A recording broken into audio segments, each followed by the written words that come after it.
Le damos la bienvenida a Salud Ahora. En el programa de esta semana nos desplazamos hasta la sede del 112 en Málaga, desde donde se coordinan todas las emergencias sanitarias en la provincia. En el apartado de Píldora Saludable sabremos qué es el KEMSES y por qué tenemos que evitar este tipo de prácticas sexuales. Y en Innovación y Salud, desde IBIMA Plataforma Bionan, nos presentarán una app de móvil para prevenir la ansiedad y la depresión.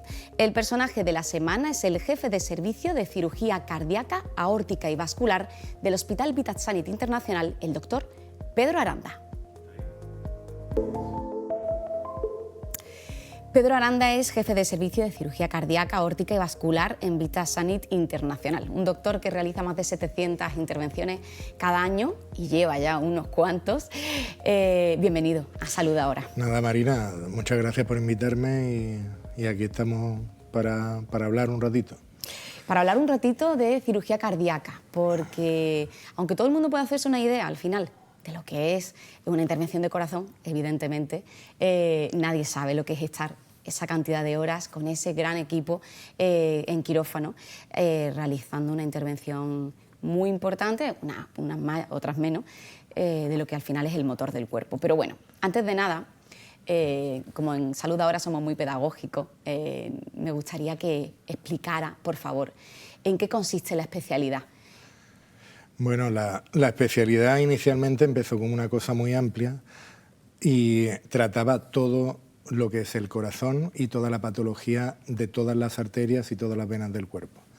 Entonces, va desde la cirugía de los bypass, el trasplante cardíaco, válvulas del corazón, las carótidas, los aneurismas, implantación de marcapasos, cirugía de cardiopatías congénitas. O sea, una especialidad inicialmente súper amplia. Se ha seguido manteniendo amplia en algunos sitios, como en Carlos Haya o en el Hospital Reina Sofía. Todavía sigue así. En otros sitios se ha ido segregando en cirugía cardíaca, solo para el corazón, y cirugía vascular, o otros especialistas que se dedican a los marcapasos y a la electrofisiología. Pero ya te digo, básicamente una especialidad que cubría pues toda la patología, todo lo que se operaba en el sistema cardiovascular. Todo intervenciones en las que ha mencionado, marcapasos, enfermedades congénitas, todas en las que se compromete que en definitiva es operar el corazón, que como decíamos al principio es el motor del cuerpo, que es una especialidad compleja.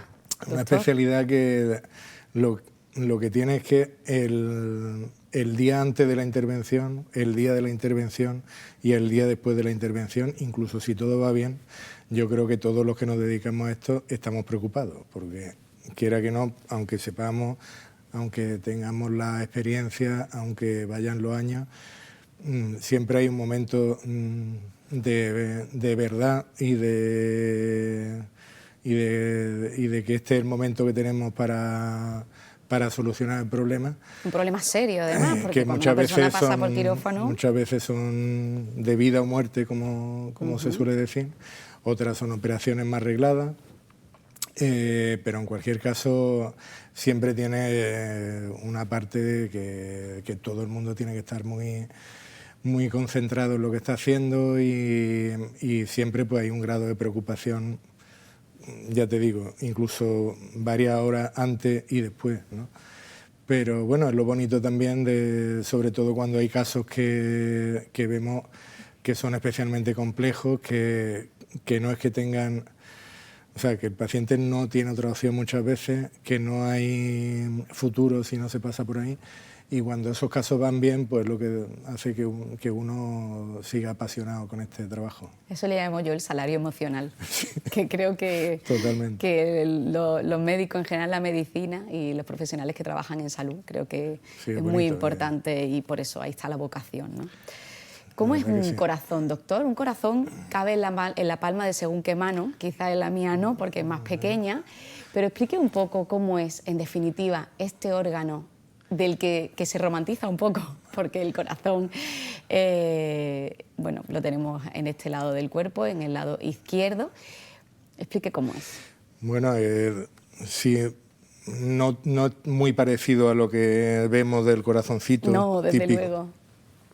Ya casi todo el mundo ha visto un corazón anatómico en algún momento.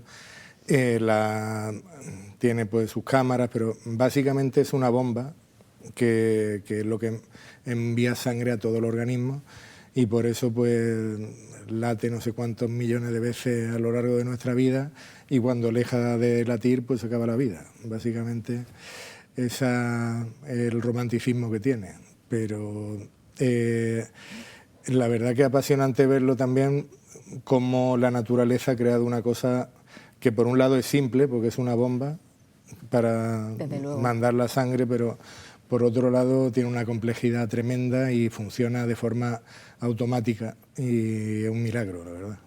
Hay intervenciones cada vez menos invasivas, aunque entiendo que, como he mencionado, no siempre es posible.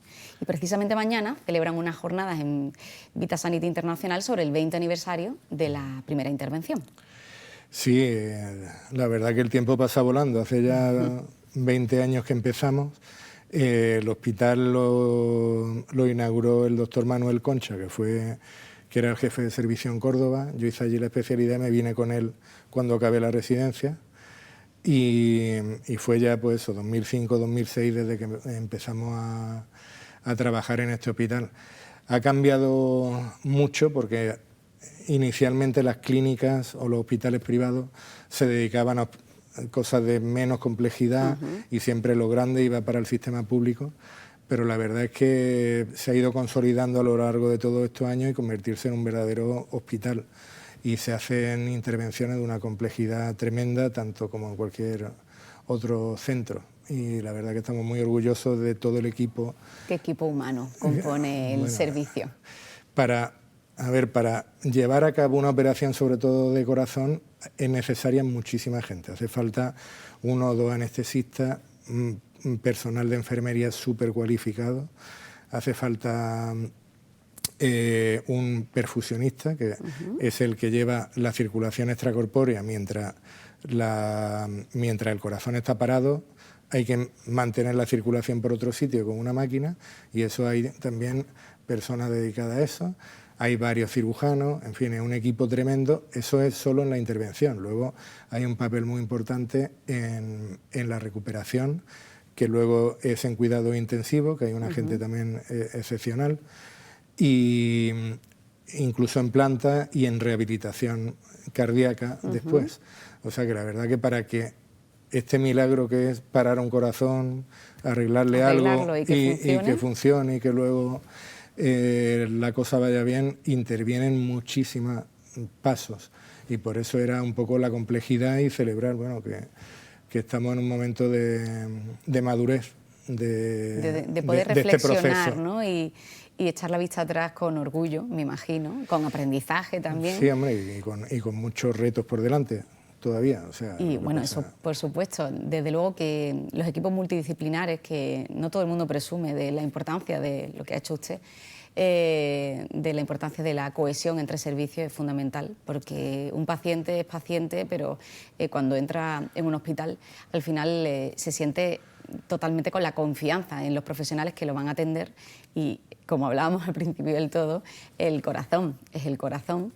Que una pierna es importante, pero como el corazón no hay nada, y sin ninguna duda esa confianza y esa cohesión, como decía, que ustedes van a celebrar de alguna manera.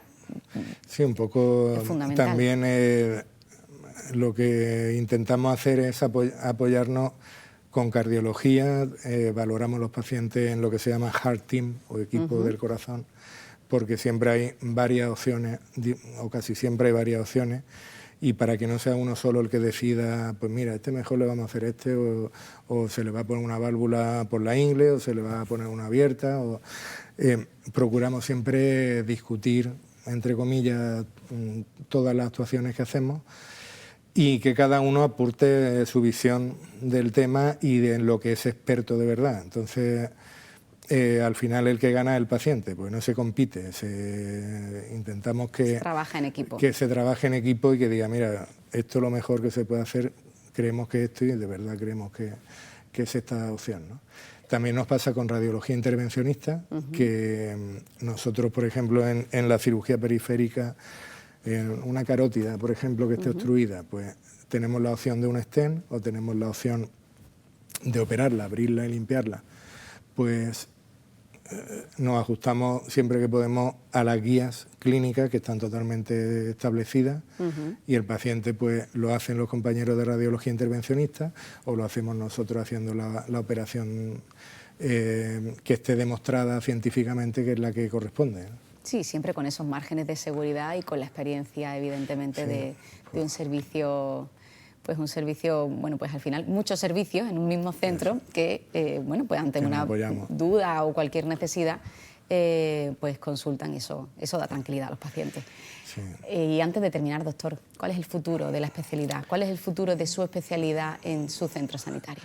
Bueno, esperamos seguir mejorando resultados, haciendo pues cada vez más accesible a todo el mundo las intervenciones que realizamos, y a nivel técnico pues lo bueno de los hospitales privados es que nosotros elegimos el equipo, entonces no necesariamente pues llega el que sea, sino que estamos buscando a los mejores. El mercado de fichajes, ¿no?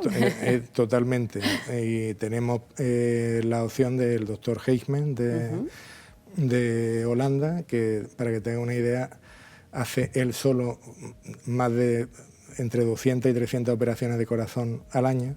Qué barbaridad. Y es el jefe de un hospital en Holanda, donde toda Holanda le mandan los casos complejos de aorta, y él viene pues prácticamente todos los meses cuando tenemos los casos más complejos, la verdad que viene y nos echa una mano. Y ahora ya tenemos el robot, el Da Vinci, y el plan es empezar con el doctor Van der Praeg, que es el número 1 a nivel mundial en cirugía robótica y mínimamente invasiva, y va también, estará en la jornada si Dios quiere, y también estamos empezando a trabajar con él para ir seleccionando los primeros pacientes y va a estar trabajando con nosotros también. Pues nos encantará desde Salud Ahora poder contar cuando pongan en marcha ese robot, poder asistir a una de esas intervenciones. Pues estáis súper invitados. Se lo agradecemos mucho porque nos gusta mucho que la gente, sabemos que los problemas de salud sin ninguna duda es lo que más preocupa a la ciudadanía, y poder escuchar a profesionales de reconocido prestigio como usted, ver los in situ, los quirófanos, ver cómo se produce y sucede todo dentro de la naturalidad, o naturalidad dentro de la antinaturalidad que es un quirófano. Bueno, pues es muy importante y esa es la idea de todo esto. Eso, estáis súper invitados, y un poco yo qué sé, más que la tecnología, al final la ventaja de un hospital pequeño, entre comillas, es que el trato es muy personal. O sea que los pacientes, el que decide operarse con nosotros, se pone en nuestras manos y tenemos un contacto muy, muy directo continuamente. O sea, es un sentido de responsabilidad que no se diluye tanto como en un grandísimo hospital donde hay muchísima gente, y entonces el paciente a veces no sabe casi ni quién lo ha operado. Claro. O sea, que por supuesto funcionan súper bien. Sí, por supuesto, pero esa individualización, ¿no? Y personalización. Pero al final sí veo que el sentido de responsabilidad, cuando un paciente está a cargo de uno de nosotros, está a cargo 24 horas hasta que ya no está en el hospital. Y esa no es la parte tecnológica, pero es la parte humana que también intentamos hacerlo lo mejor que podemos. Muy bien, doctor, pues ahí quedan esas palabras. Muchísimas gracias por habernos acompañado en Salud Ahora, por hablar del corazón y bueno, de todas esas intervenciones que se pueden realizar sobre las patologías más comunes, sin olvidar la prevención. Muchas gracias. Pues muchas gracias, Marina, y invitada estás. Gracias.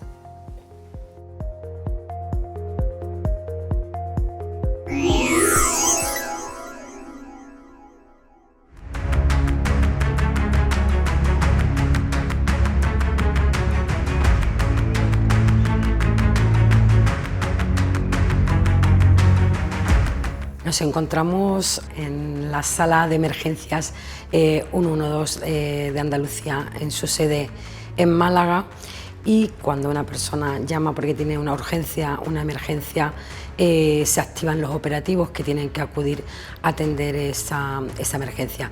Tenemos alrededor de 200 protocolos distintos para accidentes de tráfico con atrapados, incendios en viviendas, incendios forestales, toda una gama de protocolos que atienden y activan a los operativos que tienen que intervenir para solucionar lo antes posible la emergencia de los alertantes. Hay 27 operativos integrados en el Dispatcher, que es nuestro programa de gestión de emergencias. Los operativos se activan a través de una aplicación informática que llega directamente a todos los operativos para que puedan resolver y acudir lo antes posible a la resolución de la incidencia. 4 o 5 minutos para la activación de operativos y el operador posiblemente le siga haciendo preguntas para que la gestión y la atención sea lo mejor posible. Estamos atendiendo alrededor de 500 incidencias reales, es decir, 500 emergencias diarias reales atendidas en nuestra provincia. En verano se triplica la población y evidentemente suelen superar las 600 incidencias diarias. Las que normalmente se reciben y más atención requieren son las emergencias sanitarias.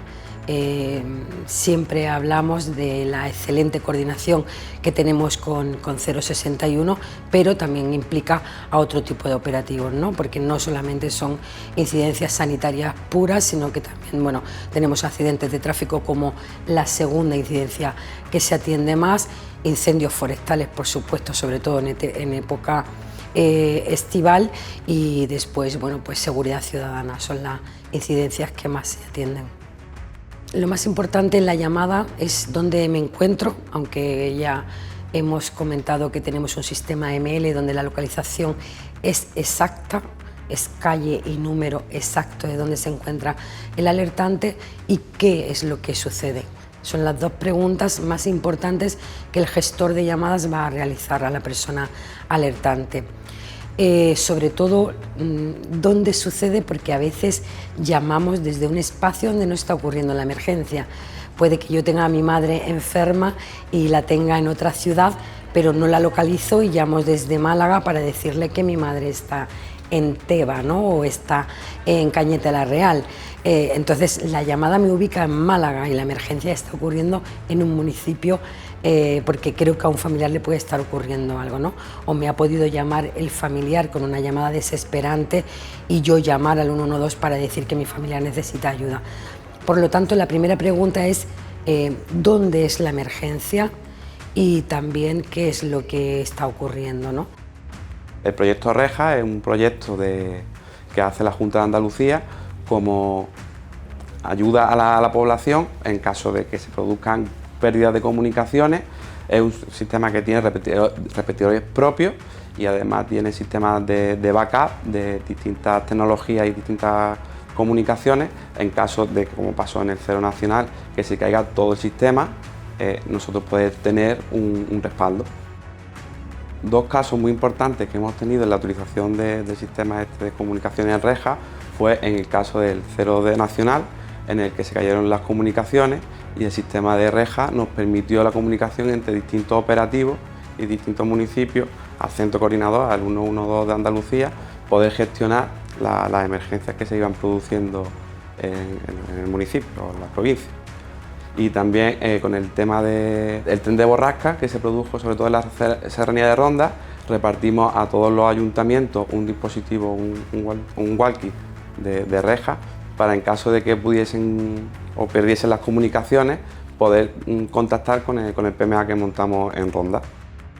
A veces tenemos una emergencia que creemos que es una emergencia que solo va a requerir de la atención o bien de bomberos porque es un incendio en la cocina o bien porque es una emergencia que es solamente sanitaria porque me he podido caer dentro de mi vivienda, pero después es verdad que se pueden requerir otros operativos de apoyo a los servicios sanitarios o a los servicios de bomberos. Entonces yo muchas veces siempre creo que lo más importante que quiero transmitir a la ciudadanía es que solo marcando 112 tenemos a todos los operativos que nos pueden ayudar a la resolución de la emergencia. Es mucho más rápido, es más eficaz y además tenemos la certidumbre de que si realmente se requiere cualquier otro tipo de intervención, vamos a estar con el Centro de Coordinación de Emergencias toda la vida de la incidencia hasta que se resuelva totalmente.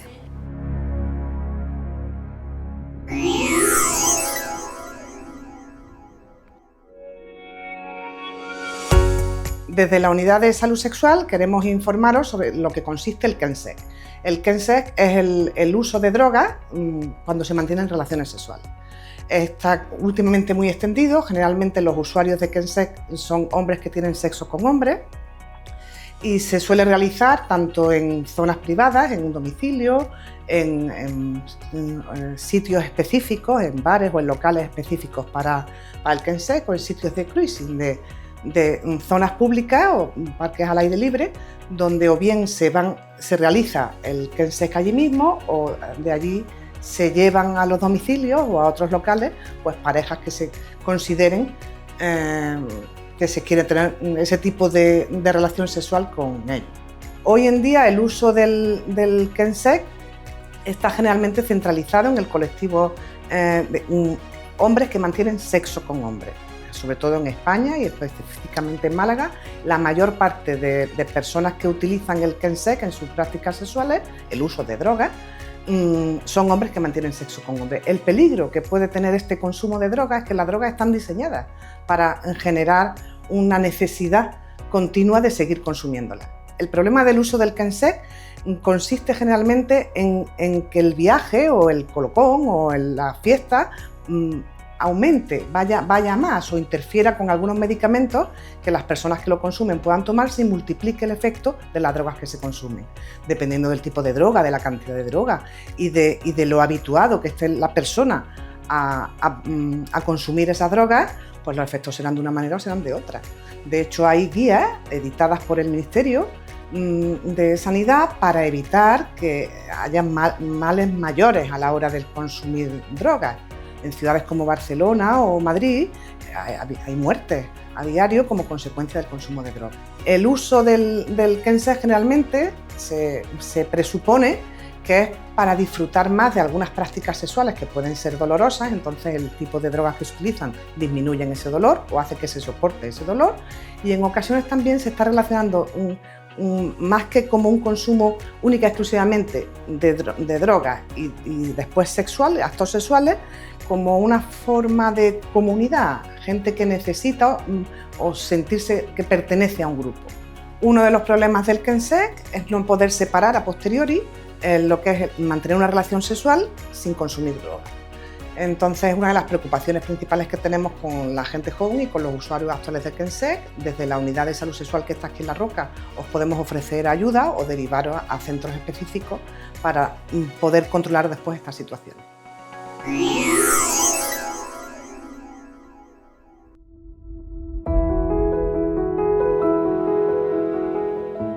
En un mundo cada vez más acelerado, cuidar de tu salud mental, emocional y física es más importante que nunca.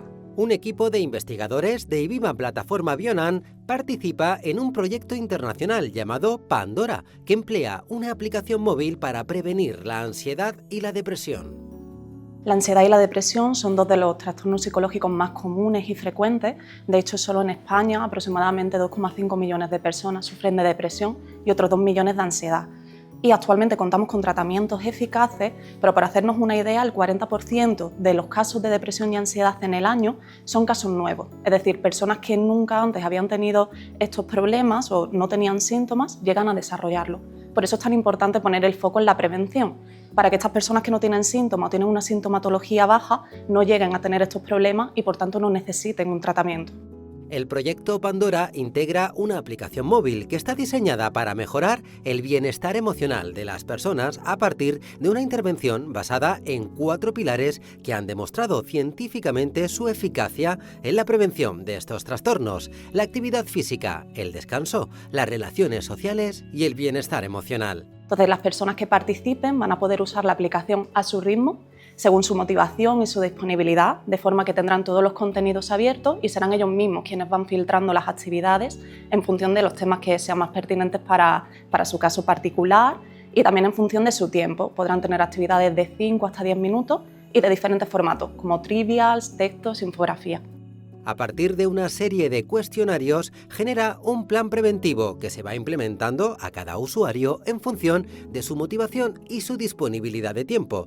De hecho, cuenta con calculadora de riesgo que permite predecir el inicio de depresión o ansiedad en los siguientes 12 meses. De hecho, un estudio de nuestro grupo, publicado en 2020, demostró que se pueden prevenir hasta un 37% de la depresión. Esto, traducido a número absoluto, en España significaría que podríamos prevenir al año hasta 400.000 depresiones.